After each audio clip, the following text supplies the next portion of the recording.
Hi! Hello mga ka-works, no? Long time no video. Pero karon na video, akong i-share sa inyo ang materials nga akong gamiton during attendance in meeting time. So, para creative ang atong attendance, no? Isa ni siya po sa for me maka-call og attention, no, sa mga bata while tawagon ang ilahang pangalan. So, creative attendance. So, nagimo ko og nakoy mga materials diri, no? Popsicle sticks, no?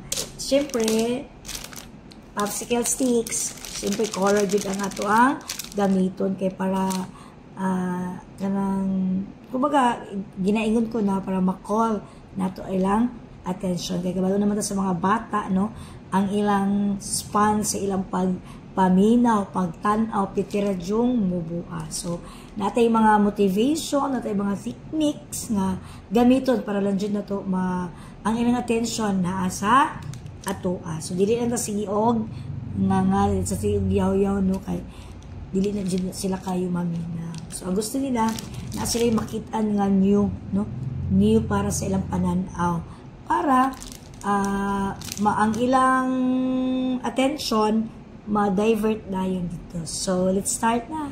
So muna akong materials kong gigamit. Popsicle sticks. So duha lang ka colors akong gigamit, blue and red. So kani pud siya. Charan! Kaning mga ulo. Mga ulo sa mga bata, girl, boy, mga boys, girl, boy. So kani siya kung gigunti na kung gi-print ni.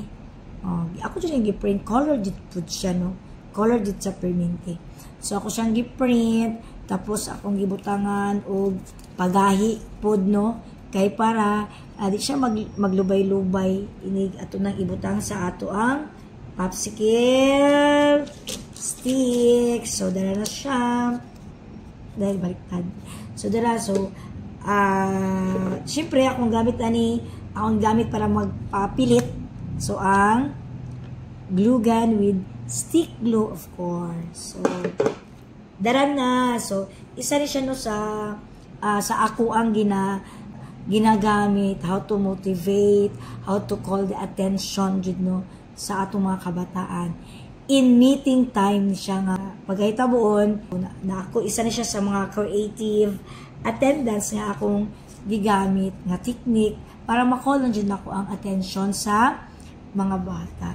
And napoy other way, so dili lang kanino, ingani gyapon siya, pero dili lang kani ulo sa mga bata akong gihimo. So last year, akong gihimo ang sa mga babae kanang ribbon, while put sa mga lalaki kalo. So I hope nga naamoy nakatunan. So gamit yun siya nato, no, para lang yun ma-call lang yun nato ang ilang attention, para excited po sila mutindog, no, para ma-overcome po nila ang ilang kahadlok, no, labi na first day of school. So dili kay na sila, so naiuban na dili po tindog, pero sa kadugayan everyday ni mong tawag sa ilang name, naapagali usahay na dili pagali mo tindog, kay ang nasanay nila nga name di ay kato ilang mga nickname, mga angga lang to sa balay. So kini nga creative attendance, no, isa ni sa mga unsa ni way na makailan na sila sa ilang first name. So dili lang jud nickname. So dali lang gid siya himuon. I hope na amoy nakatunan, na napumoy idea, no, na unsaon na pod. So ana lang jud kasayon, at least magamit pod ang gross motor sa bata at saka fine motor po duha na, kay kani ilang gigunitan, kani ilang gigunitan, and of course gross motor katong pagtindog nila, paglakaw. Ang uban kay mudagan, ang uban kay naslay mga style magbinaki padulong dito sa atong chart, no, sa atong large group area. So I hope you like it. I hope na pa may mga idea nga nakatunan. So see you sa sunod na video. I hope more subscription, more watchers pa po. So, see you, mga ka-works!